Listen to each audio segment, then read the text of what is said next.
Close your eyes and imagine you've just awakened in a time long past.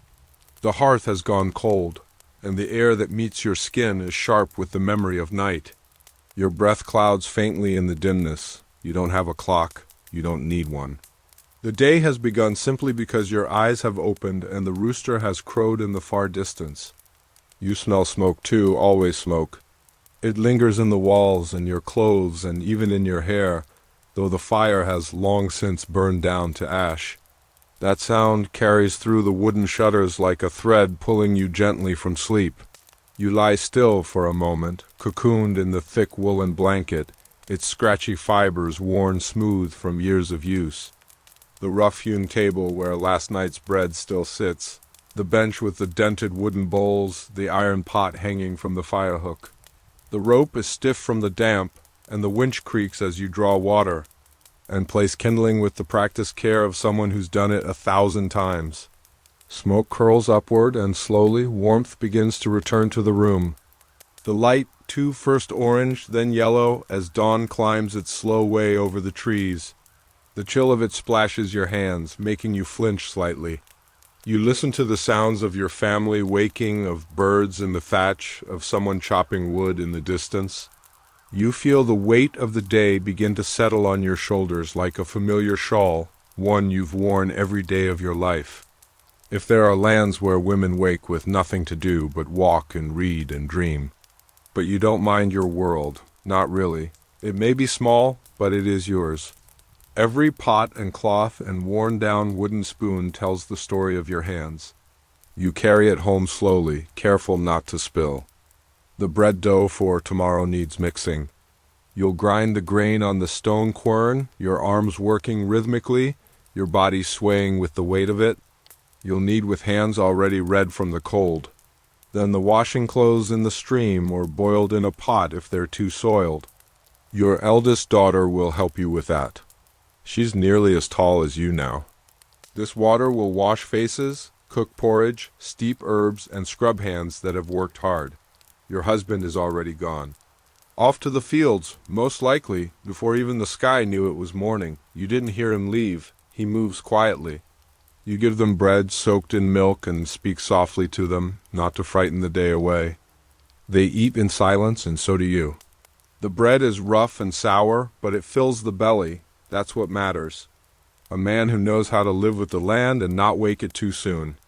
The bed beneath you is a sack stuffed with straw, uneven and rustling as you shift.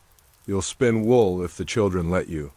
You might stitch the hem of your son's tunic or barter with the neighbor for a little more salt. Your body aches a little, the way it always does after a full day's work, but it's not a surprise. The stones beneath your feet are cold, always cold in the mornings. In a world that doesn't change much, where each day rhymes with the last, there's a kind of peace. You do what your mother did, and her mother before her, and you know your daughter will learn the same rhythm too. You step lightly to avoid waking your youngest child still curled near the hearth, wrapped in an old sheepskin. Their little hand is tucked beneath their cheek, their breathing soft and steady. It's a familiar dullness like the echo of footsteps on an old path. The smell of the rushes on the floor reaches your nose dry and grassy, with hints of rosemary and thyme scattered there last week to keep the fleas at bay. You sit up slowly. Your linen shift hangs loose against your skin, the chill pressing through it. The house is small, just one room. You can see everything from where you stand. You wrap your shawl around your shoulders, the wool catching slightly against your shift, and you step outside. The door creaks softly. Beyond it, the village is quiet. A low mist hangs over the earth, silver and still. The thatch of the nearby cottages glistens with dew. Chickens rustle in their co-op. A cow moans lazily from its stall. Somewhere nearby, water trickles either a stream or the neighbor's leaky pail. You're not sure which. You walk to the well with your bucket swinging at your side. Back inside, the fire needs coaxing. You stir the embers with a blackened stick, blow gently until they glow. Your children begin to stir. Their hair is tousled, their faces still dream-warmed. Soon you'll begin the real work. Later still, you'll sweep the rushes, milk the goat if it hasn't gone dry, Check the root cellar for sprouting onions. But for now, just for a moment, you watch the sun slide across the stone floor. And yet, there is comfort in this. There is comfort in knowing what comes next. Sometimes you wonder if there's more beyond the hills, so you stretch, you smile faintly to yourself, and you begin. If you enjoy quiet journeys into forgotten times, I'd love for you to follow this channel and share what era you'd explore if you could. The work begins before the light fully returns, not in one grand rush, but with quiet steps and habits shaped by years, by need, by the ever-turning wheel of the seasons. After the morning chores are set in motion, water fetched, fire rekindled. Children dressed and fed, the rest of the day slowly opens like a stiff old door on tired hinges. The handle fits your hand perfectly now. It always has. You knead until it springs back under your fingers and then let it rise. It sits beneath a damp cloth on the hearth's edge, close enough to the fire to warm but not to cook. Later, you'll flatten it, place it on the griddle stone, and let it bake into the bread that holds your household together. And the weather allows, you'll be in the fields. Not because it's your land, not really. If they're not yet old enough to help, they play in the dirt, dig with sticks, or gather acorns and odd-shaped stones. A merchant's wife might keep accounts, mine shop ledgers, or manage apprentices. She have servants, perhaps. She may wear a cleaner apron, but her days are no less full. The older ones lend their hands. They don't complain often. Most are widows or daughters of craftsmen, taking up a trade because they must. Their work bears marks of artistry. You men close with a needle so fine you've nearly lost your sight threading it. Days when your body feels brittle, your patience thinner than the soup on the table. You laugh at a joke that has no beginning or end. You hold your baby and they grab your finger, and something about that makes everything worthwhile again. Not easier, but worth it. When a child wails all afternoon and the bread burns and someone scolds you for what was never your fault. On those days you do not break, you simply go quiet. You tuck the feeling into a corner of your chest like an old rag and you carry on. On Saint days, there is bread that's been sweetened, meat if you're lucky, singing, dancing, and the flicker of joy.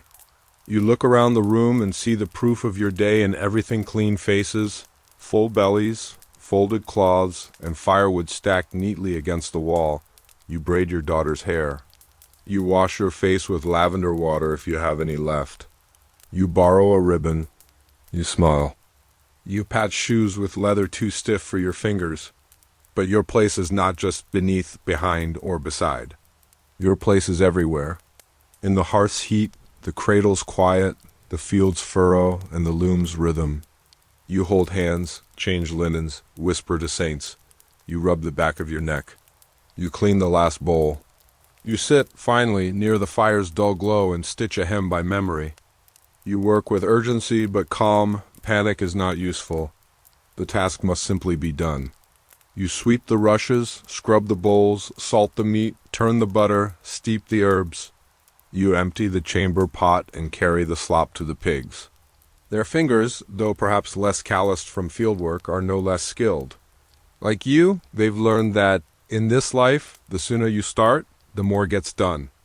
But your husband's Lord asks for help at harvest, and every strong back must answer. Always, carried in buckets on your shoulders, washed over red hands, heated in blackened pots, spilled, boiled, cooled, fetch it again. You carry a basket, sometimes a sickle, and kneel among the grain. Your fingers work quickly, methodically, binding stalks or pulling roots or gathering stones to clear the path for the plow. You watch the clouds carefully. Too much rain will ruin everything. Too little and nothing will grow at all. You pour a little dry grain into the hole at the center and begin the steady, circular motion. Push, pull, push, pull. The sound is like distant thunderlow and constant. Your arms tire before your mind does. Either way, there's never enough light. There's a kind of peace in the repetition, as though you're not just grinding wheat but thoughts too, smoothing them into something softer. You do not write down what needs doing. There's no list, no ticking off of tasks. It lives in your body, in your hands, your shoulders, your hips. Each movement remembers the one that came before. The spindle hangs heavy in your fingers, spinning downward as you feed it strands. You hum sometimes while you work, old melodies you don't remember learning. Your mother used to hum them too.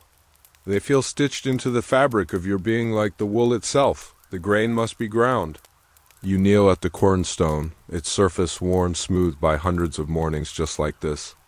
When the flour is fine enough, you mix it with water, and maybe a pinch of salt if you can spare it. Then there is spinning. Wool weights and basket stuffs and locks washed with lye and combed with paddles until they're ready to twist. Your back aches, but you do not pause. The days are short in winter and too long in summer. By midday, the work shifts. If the sun is kind, your children sometimes trail behind you. In town, it's different. Women there might work in trades, brewing ale, weaving cloth, selling eggs or cheeses. And the craftswomen, those rare souls who carve, stitch, or bind with professional pride, earn their place in guilds when allowed. But you are a village wife. Your work is endless and mostly unpaid, invisible except when it's gone. And there is always water. When someone falls ill, the work doubles. You steep elderflower or meadowsweet, you chew parsley or fennel to calm a belly. Some days are harder than others, but some days are gentler. A breeze comes through the shutters, the children are well, and then there are feast days, the joy of them. Not rest exactly, but change. Sometimes the priest reminds you of your place. You nod, knowing he means well. As evening returns, so too does weariness. The bread is baked, the water has boiled, and the baby has been rocked to sleep. Your hands are rough but steady. Your shoulders slope from years of carrying children and burdens. You've done all this quietly, without fanfare or reward, and you'll do it again tomorrow. The work never ends, but there's comfort in its rhythm, isn't there? What part of medieval daily life would you find the most challenging? Let me know in the comments. Clothing, you see, isn't just what you wear, it's how you carry your life on your body. Every layer tells a story of what you have and what you don't, of what work you do, where you live, what others expect from you. Each piece is made by hand-washed, spun, woven, sewn, and mended again and again. We do not throw garments away when they tear. We patch them. We reshape them. A tunic that once belonged to your mother might become your child's someday. It's not beautiful, but it's useful. Its pockets carry eggs, bits of thread, dried beans, or whatever the day requires. You can tell a lot about a woman by her apron. A sleeve might outlive its bodice. A cloak might see 3 generations before it's finally too threadbare to keep out the cold. I wear a wimple, or sometimes just a kerchief. It keeps my hair back, keeps flour out of it, and tells the village I'm a wife, not a maid. The fabric has yellowed over time, but I still fold it carefully, smoothing out the creases with warm hands. Of your pride, your station, your age, and sometimes even of your dreams.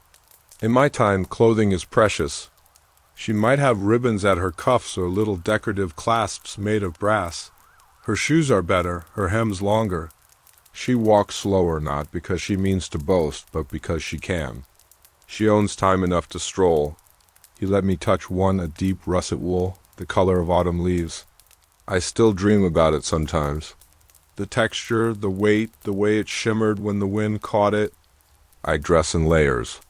Closest to the skin is my linen shift, simple, undyed, soft from countless washes. Their gowns take hours to lace, and their sleeves are longer than their arms.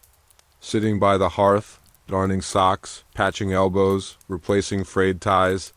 My fingers prick themselves more often than not, but it's quiet work, thoughtful work. I think best when I mend. About my children's future, about the feast day ahead, about the way seasons wear, not just fabric, but people too. The little bone button my husband carved from my daughter's dress. Not just for warmth, but as a quiet act of pride.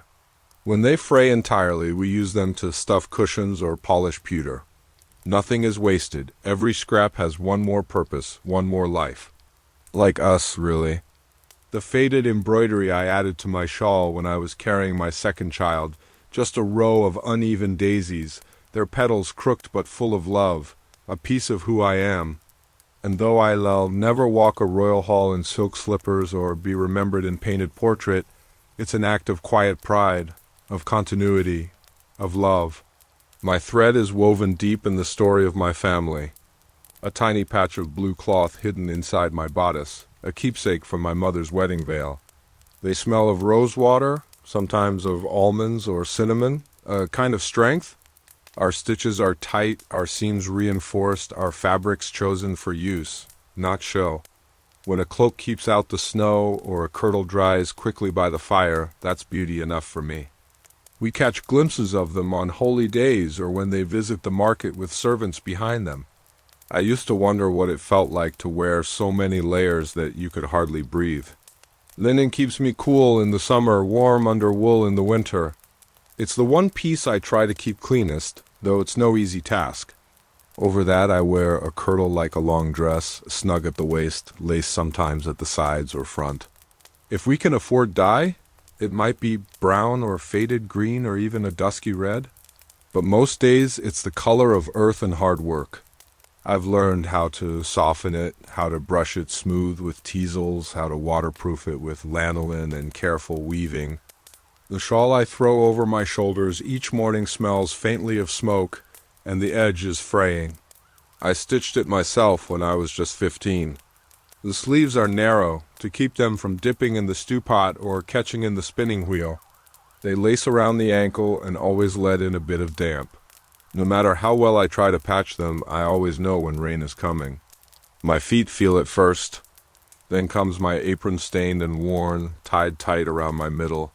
In colder months, I wear a woolen overdress or mantle.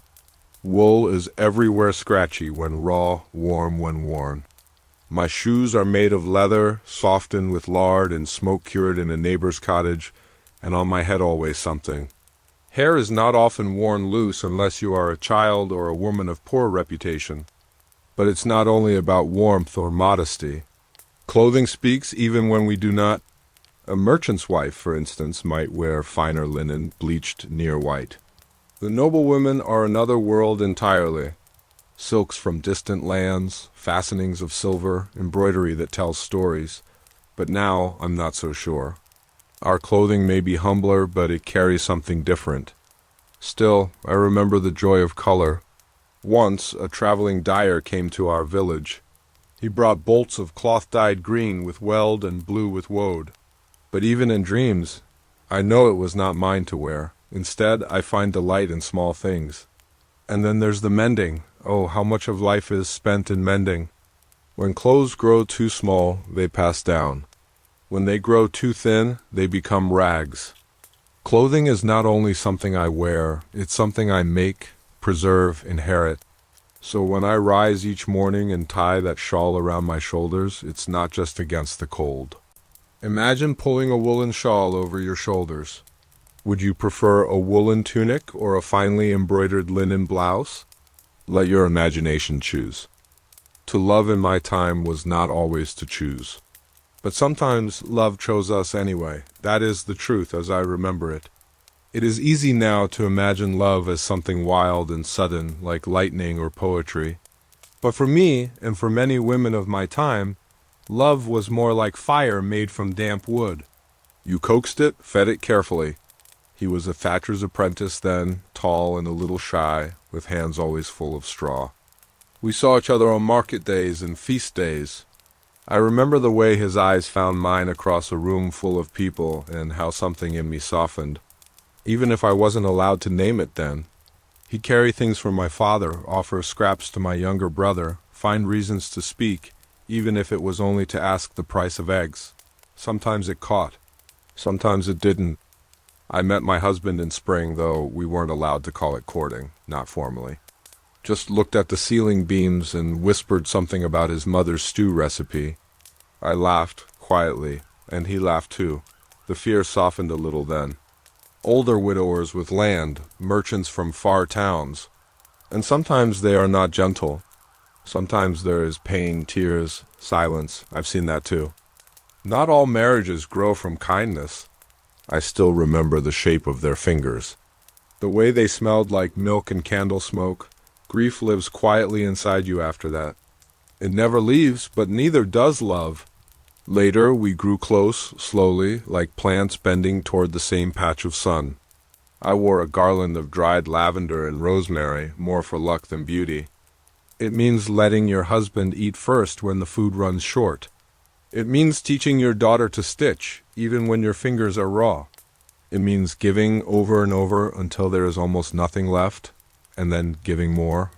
I think I always will. The priest spoke in Latin I didn't understand, but I knew what it meant when we joined hands and made our vows. A hand resting on mine. A song hummed in the dark. And some love other women, though we are not meant to speak of that. Still, love finds its way, quietly, stubbornly. It always does. The warmth of another body beneath the same woolen blanket on a cold night. That is love. In a life like mine, when the baby laughs for the first time, and your husband looks at you like he's just seen a miracle. But modesty is our shield, and silence our safest armor. We learn early not to speak what shouldn't be said. A flicker, a slow-burning coal that warms the coldest parts of you. Still we feel, we imagine, we dream. When your children fall asleep with their heads against your lap, and for one moment you feel whole, a new life, building itself within me. My body changed quickly, my breasts ached, my belly swelled, my ankles thickened. And yet I kept working. We all did. There was no such thing as resting when the wheat needed threshing or the baby-ass blanket still needed finishing. In the tilt of your head, the curve of a lullaby, the tears you hide when no one is watching, we didn't speak of love. That wasn't our place.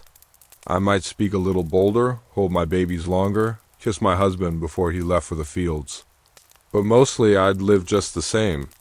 Because in the midst of hardship, I knew love, and that is enough.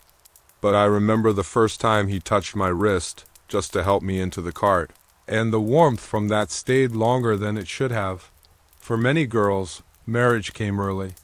Some as young as 12, more often 14 or 15. By the time you had your first moonbleed, you were considered a woman, ready for a match. She smelled of smoke and vinegar and spoke to the Virgin Mary more than to me. But I trusted her hands, a simple hand-fasting at first.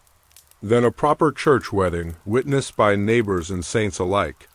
The walls heard it, but I didn't care. And then in a moment so quick it still startles me, there he was, my son, red and blinking and perfect. I held him to my chest, skin to skin, and felt more tired than I had ever been, and more alive. Love was not the first concern, security was. Dowries mattered, land mattered, alliances mattered. A marriage was often a transaction first, a household arrangement, and only later, maybe something more. My parents had the final say, as was custom. But they were kind. They asked my opinion once, and when I nodded, they nodded too, and that was that. On the day I was wed, my hair was braided and covered, my shoes brushed, my hands trembling. I wasn't afraid, not exactly, just hollow with the weight of change. That night I lay beside him and listened to his breathing. He didn't touch me at first. Not every woman is so lucky. Some are given to men they barely know. But children come, either way. Pregnancy is both joy and danger. When I first felt the flutter inside me like a fish darting through still water, I cried. Not from fear, but awe. The midwife came from the next village. She brought herbs, raspberry leaf, pennyroyal, mugwort, and an old, steady voice. She'd delivered dozens, maybe more. The birth was long, pain like fire in my bones. I screamed once, maybe twice, but not every child stays. I've buried two. One before his first breath, one after a fever that came too fast to fight. Motherhood doesn't end. Even now, as my children grow tall and their voices deepen or sweeten with age, I see them as they once were apt in swaddles, pressed against me, reaching with clumsy hands. And still there's work. Love in our world does not mean rest. It means cooking and cleaning and watching over sick beds. But sometimes there are moments of sweetness. When he brings you a ribbon from market, though he barely had coin for cheese.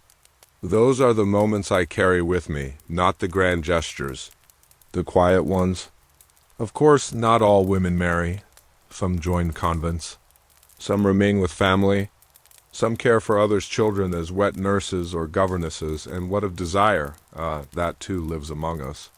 In the blush of cheeks, the weight of glances, the trembling pause before a touch.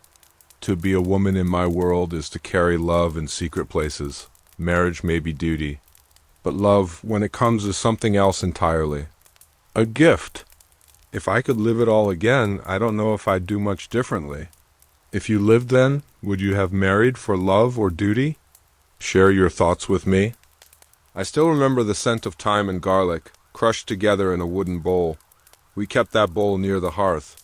It was stained from years of use, its wood dark with oil and memory. Whenever someone in the house began to cough or shiver, I'd reach for it. My hands moved without thinking, pluck the herbs, grind them down, mix in honey or vinegar, depending on what was ailing us. What we had were mothers, grandmothers, midwives, women who listened to the body like it was a story waiting to be told. We didn't have doctors, not where I lived. Not the kind with gowns and scrolls and Latin on their tongues. Sickness came often. Sometimes it began with a chill behind the eyes or a weight in the chest. Sometimes it swept through like wind sudden and merciless, with fevers that raged and left no time for goodbyes. We had no names for most of it, just descriptions, the burning, the wasting, the shaking fever. Each with its own look, its own smell, its own dread, but we fought it as best we could. We boiled willow bark for pain. She never showed it, not even to her daughters, but she would speak its wisdom aloud in whispers while stirring a salve with her thumb. We steeped elderflower and chamomile for fevers. They tied red cords around a laboring woman's wrist to protect her from evil spirits. They muttered prayers in secret, even as they barked orders in firm voices, called her wise woman if they were kind, witch if they were not. More than one healer found herself cast out, or worse, simply for being too skilled, too independent. We brought wet cloths to their heads, coaxed spoonfuls of broth into chapped lips, sang lullabies to ease the pain. Even when we knew down that it wouldn't be enough. One day she ran through the fields laughing, the next she could barely lift her head. I held her for hours, begged the saints, laid every charm I knew beneath her pillow. But it wasn't enough. Some sicknesses came to collect, no matter how tightly you clutched your child. They had seen too much to waste time with fear, from doing the same careful thing 100 times, hoping this time it will work, from watching someone you love slip away, and still preparing breakfast the next morning. We rubbed crushed comfrey on bruises and broken skin. Garlic was our shield, onions our warning bell, and rosemary was for memory, for courage, for mourning. Some women knew more than others. The old widow 2 cottages down had a book barely legible, half-rotted, filled with charms and recipes. Midwives were our guides through the most dangerous threshold birth. They came with aprons stiff with dried herbs and fingers calloused from experience. We'd light a candle at the church, whisper their name, place a sprig of lavender on their grave if we could. We carried them with us, not in our arms but in our breath and bones. I've seen miracles, quiet ones, the kind no one writes about. Some were feared. We did not flinch from illness. We knew it too well. Instead, we stared it down with worn eyes and steady hands. If a woman healed too well, or knew too many plants, or her cures worked when others failed, people talked. A way to set a broken finger using only a splint of birch and a strip of cloth. How to read the lines of pain in a face, or the shadow in someone's voice before the fever even begins. I watch her crush dried sage in a bowl just like mine, and I know this is how we survive. A girl who wept every night and couldn't say why. We hedged our healing with faith, always, just in case. We didn't have words for these things then, no names, no diagnoses.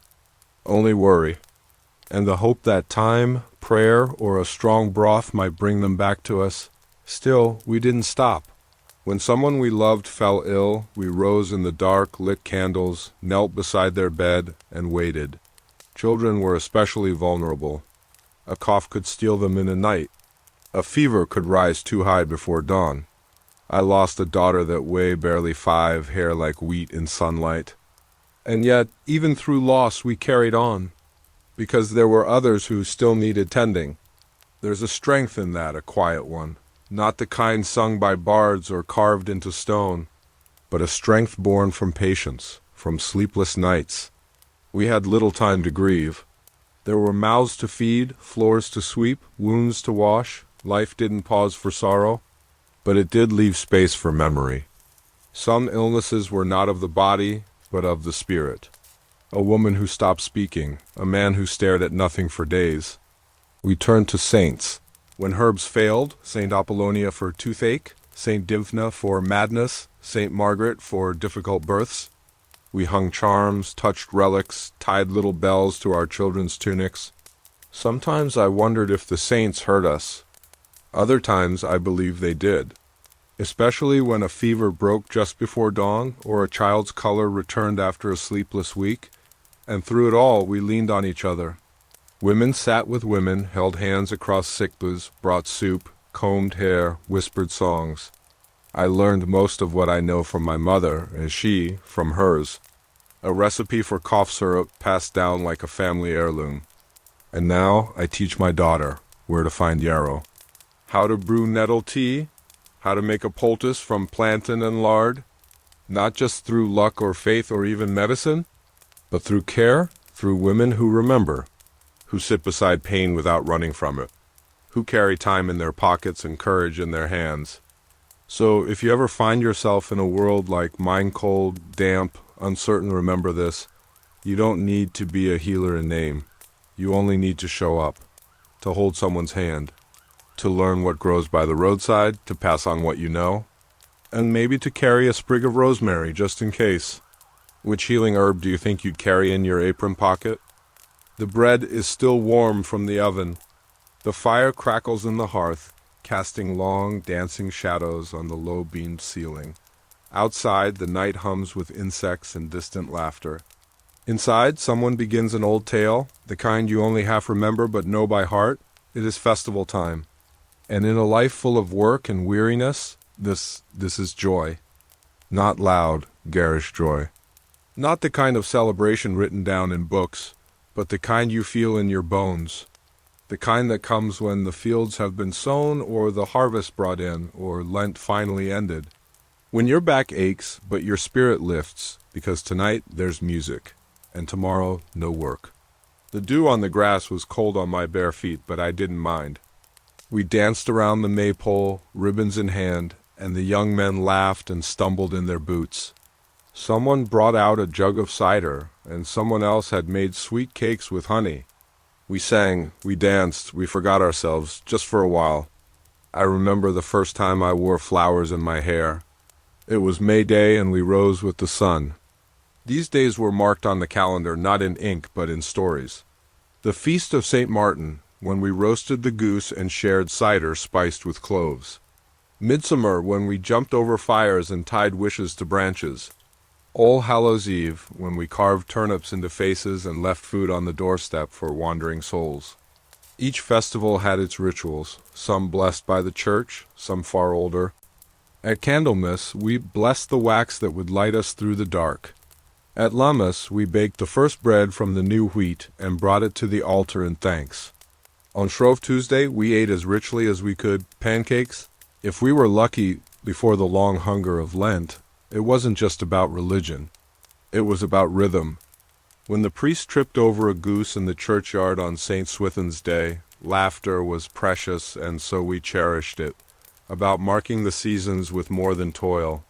About stepping back, just for a night, to feel human again. We passed these tailies down like heirlooms, each voice adding its own shape. Some were scary, yes, meant to keep children from wandering. Some were silly, but all of them mattered. I remember clapping my hands raw to a harvest jig, skirts spinning, lanterns swinging from tree branches like stars. We told stories on those nights, of selkies and saints, of lovers cursed by moonlight, of brave girls who outwitted the devil himself. Traders shouted in dialects from the next town over, or from far further. A woman sold green-dyed thread she swore came from the coast. A boy juggled apples until one fell and bounced into a goose. We bought what we could. We bartered when we had nothing left. And we watched and listened and breathed. And oh, how we laughed. You might not think of us laughing so far back in time, but we did. When the ale flowed a bit too freely, when someone missed a step in the dance, music too filled the air. Not orchestras, no, but fiddles, flutes, a goatskin drum, voices raised together in rounds and refrains, even if some were off-key. On market days the joy was quieter, but no less real. I'd walk among stalls strung with ribbons, smelling of spice and soap, meat pies and mead. Because in those moments you saw more than hardship. Roasted root vegetables, sprinkled with salt, someone had walked half a day to fetch. You saw color, you saw youth. You saw the world stitched together in simple joys, the clink of a coin, the shimmer of a scarf, the glint of a girl's smile under her hood. Not every joy was public. We weren't truly afraid. Not then. Because we were together. Because the fire burned bright and the bread was still warm. Sometimes it was just a shared plum stolen and split in two. Sometimes it was sitting beside someone you liked, not speaking but knowing, in the togetherness, in the shared memory. Sometimes it was watching your child laugh for the first time since winter. Food was at the heart of it all. We didn't always have plenty, but on feast days we gave what we could. Pottage thickened with lentils. Bread with dried currants, and on truly good days, a bit of meat. It tasted like a miracle. I remember scraping honey from a wooden bowl while my sister braided flowers into my hair. I remember singing to a baby with a tune so old I didn't know where it came from. I remember a joke told in the rain so funny I nearly dropped the laundry in the mud. These were our luxuries. Not silks. Not jewels, but time. Time stolen from toil. Time spent in company, in music, in warmth. On winter nights, the stories turned darker. We'd gather close by the hearth, cloaks wrapped tight, and listen to tales of witches with fox eyes and of black dogs that foretold death. Even grief was held differently in festival times. A widow might still light a candle for her husband on All Souls' Day. A child might sing a lullaby for a lost sibling, quietly as bells rang in the mist. But there was comfort in it. And just as the festivals came, they went, like sparks rising from fire, glowing, then fading into the dark, but they left something behind. A feeling, a reminder that life wasn't only about survival. That even in mud, in hunger, in grief, there could still be song, still be sweetness. So now I ask you, what kind of tale would you tell by firelight? A ghost story, thick with dread and shadows?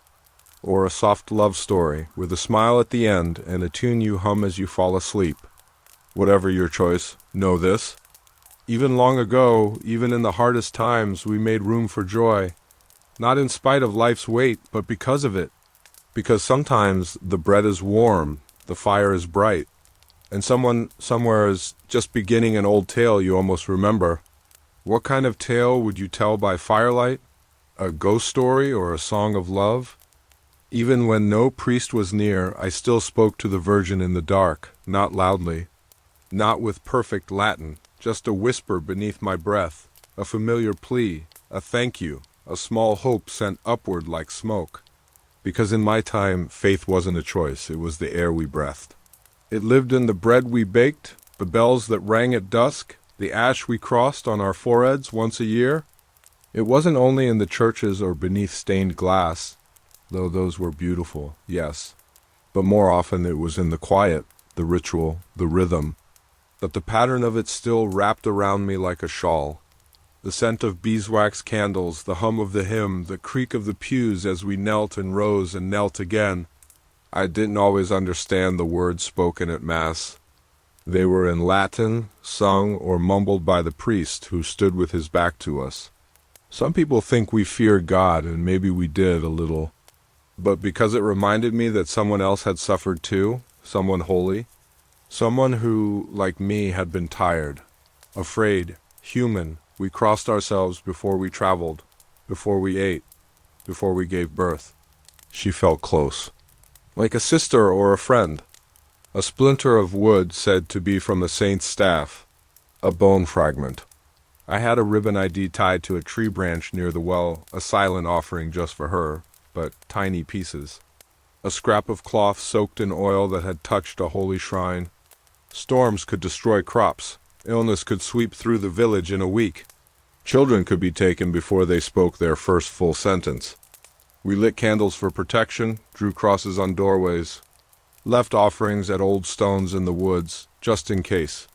We didn't know if they were real, but they reminded us of stories, of miracles, of healing, of hope. We still whispered charms to keep the cows healthy. We planted certain herbs on saints' days and hung rowan over cradles. It wasn't rebellion, it was survival. Layers of belief woven together like a woolen cloak. And sometimes, when I couldn't speak aloud, I'd just run my thumb over the beads of my rosary until my hands stopped shaking. We whispered prayers into our aprons. We marked holy days not just with fasting, but with feasting. But more than that, we lived with God. A miracle, I don't know. But we believed.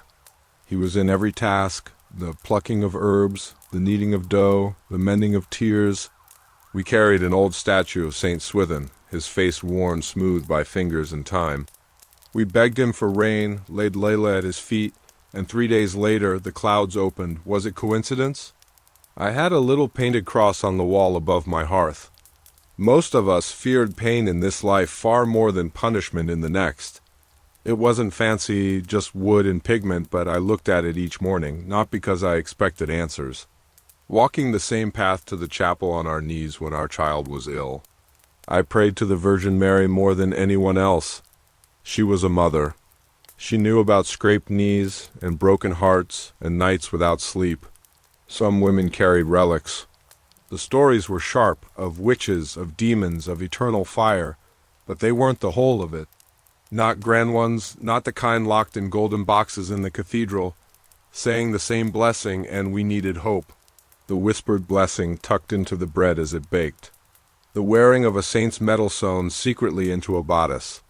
Life was uncertain. Yes, sometimes we mixed our faith. The priest didn't always like that. Just a worn rosary, a broken comb, and a single woolen shawl. We dressed her body with care, placed a candle at each corner of the bed, and sang her across the threshold. But we were older than the church, in some ways. In the far fields, women still left bread for the spirits of the land. I remember once, during a terrible drought, our village marched barefoot to the chapel, singing. Belief gave us order. We knew when to plant, because the calendar told us. After Candlemas, before the feast of St. Walburga, we knew when to rest, because Sunday was holy. We knew when to celebrate, because saints had birthdays, and those days were often the only joy in a long month of toil. Our faith wasn't grand or fancy of damnation, of devils lurking in the corners of dark rooms. It was simple, humble, it lived in repetition, lighting the same candle. And in return we asked for small things. Let the cow birth safely. Let my son return from market. Let my aching hands hold the needle for one more year. Let me have enough to feed my neighbor. There was fear too, of course. Fear of sin. And even then we weren't without comfort. We had confession, we had holy water, we had each other. We believed in protection, the shape of a cross drawn on a child's forehead, the lighting of a candle before travel. Faith was woven into the fabric of us, into lullabies sung in Latin, into bread baked without yeast on certain Fridays, into processions through mud, incense heavy in the air, banners flapping in the wind. I remember once, during winter, an old woman in our village passed. She had no family left. Not because anyone told us to, but because it was right. Because we believed she mattered. I don't know what you believe now in your own time, but I think if you'd lived beside me, you might have believed too. Not in every miracle, not in every relic, but in the power of ritual, of repetition, of lighting a candle in darkness simply because it brings peace. Faith, for me, wasn't thunder or lightning. It was the soft echo of my own voice, whispering to something beyond myself.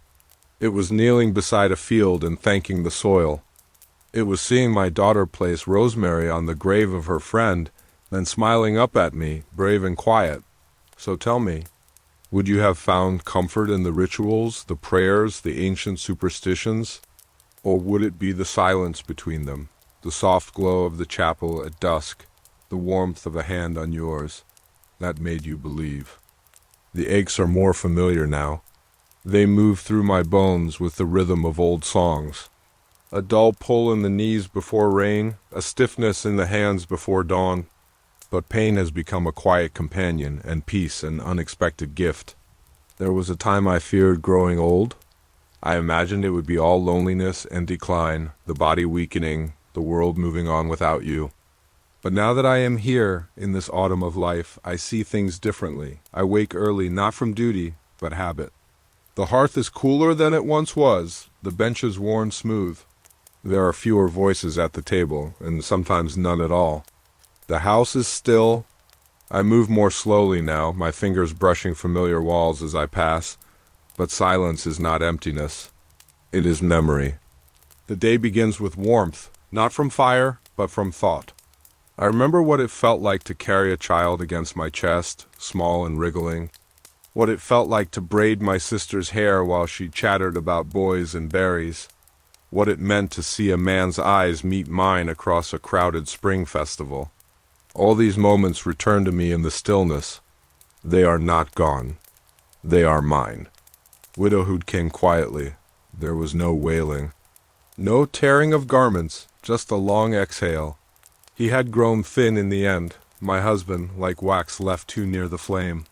And I had seen it coming, we all do. Death walks among us always, like an old neighbor, familiar and firm. I wrapped his shirt and gave it to our son. When he passed, I did not scream. I pressed a kiss to his brow. I sang a hymn I half remembered. I baked bread for the mourners.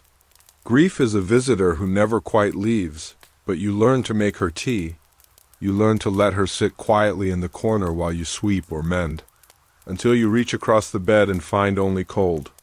And sometimes you forget she's there at all. But time is a healer, and age brings clarity. No longer do I worry about how others see me. My hair has turned to threads of ash, and my hands are marked with time. But I no longer need to be lovely. I need only to be whole. And wholeness, that is a kind of beauty too. The kind that doesn't fade with winter. In the village, some still come to me for advice. Young wives, unsure how to calm a fussy baby. Boys who scrape their knees and want someone gentler than their fathers. Even the priest, once proud, now pauses to ask my thoughts on a stubborn garden or a bitter heart.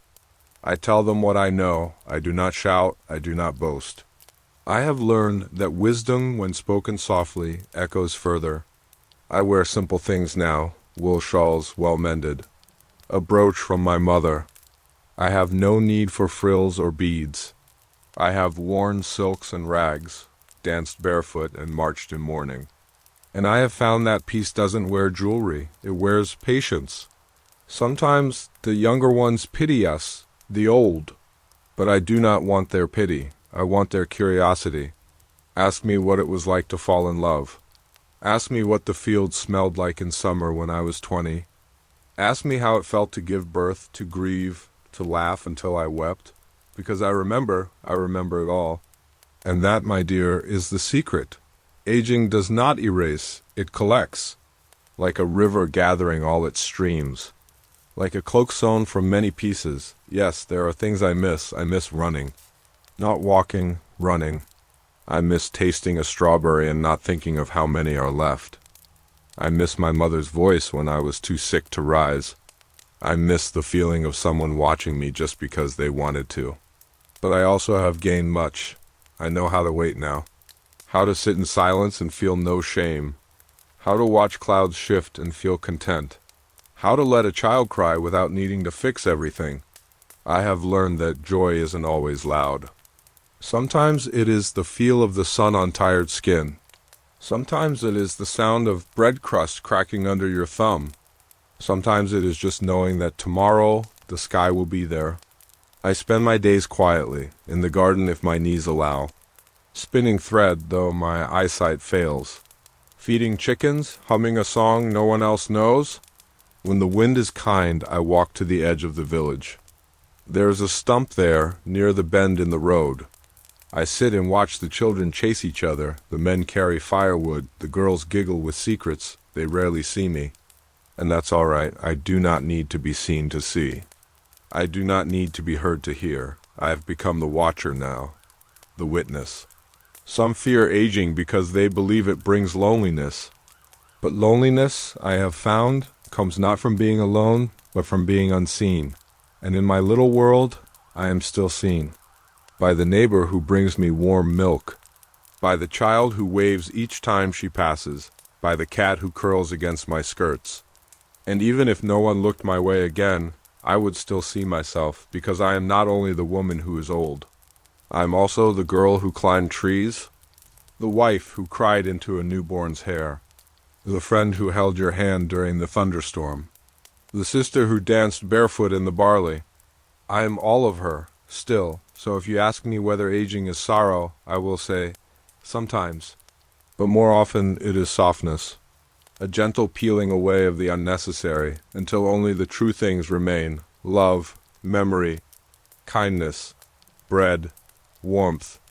And so I sit by the fire in the evenings, hands wrapped around a cup, eyes watching the last of the light fade, and I feel no rush, no regret, only gratitude for having lived, for having felt, for having been. The aches are more familiar now, but so too is peace. What do you imagine old age felt like before medicine and comfort, and what do you think you do miss most? If this story helped you drift off, consider subscribing or sharing it with someone who might need a soft escape too. If you are still with me, if your eyes have not yet drifted shut, then thank you. Thank you for walking beside me through this long, winding life, for rising with me in the stillness of morning, for kneading dough with aching wrists, for dancing at the edge of a fire's glow, for sitting in silence when grief visited, for being here now in this final hush of the story. I suppose I do not know if mine was an extraordinary life. There were no great victories, no crowns, no songs sung with my name. But then again, I wonder if you had seen the way my daughter smiled when she first learned to braid rushes into a basket, or the way my son leaned into my shoulder after his first heartbreak, or the way my husband's hands found mine beneath the table. Quiet and familiar, perhaps you would call it extraordinary after all. The truth is, history rarely remembers women like me. We do not fill books or ballads. But we filled bread ovens, we filled cradles. We filled the air with laughter and prayer, and sometimes with weeping too. The world moved on while we stayed in place stitching, spinning, mending, tending. And still, without us, it could not have turned. I remember a day long ago, now, when a traveling friar came through the village. He spoke of saints and martyrs, of the kingdom of heaven and the weight of sin.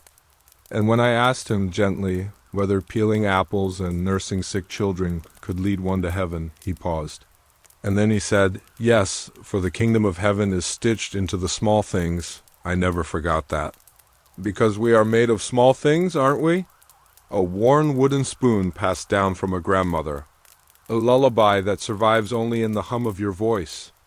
A single flower pressed between the pages of an old book. A quiet prayer whispered at the edge of sleep. These are the threads of a life. And mine has been threaded with both sorrow and joy. I remember holding my first child, thinking surely the world had never known such light. I remember losing a friend to fever and thinking surely it could never feel darker. And still, I kept going. We all did. Because that is what women do. We carry on. We carry water, we carry others, we carry stories. Sometimes I wonder how much of us remains in the land. Are there pieces of my breath still caught in the rafters of this house? Bits of my laugh buried beneath the fields I once walked? Traces of my tears woven into the soil beneath the garden? And then I remember something else. We live on, not just in memory, but in motion. In the hands of those who cook the way we did. in the eyes of grandchildren who smile the way we used to, in the quiet strength passed from mother to daughter like a recipe, like a spell, like a lullaby. So even if no one remembers my name, they might remember how I made them feel, safe, heard, loved, human.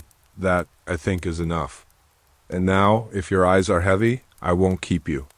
There's comfort in sleep, and comfort too in endings.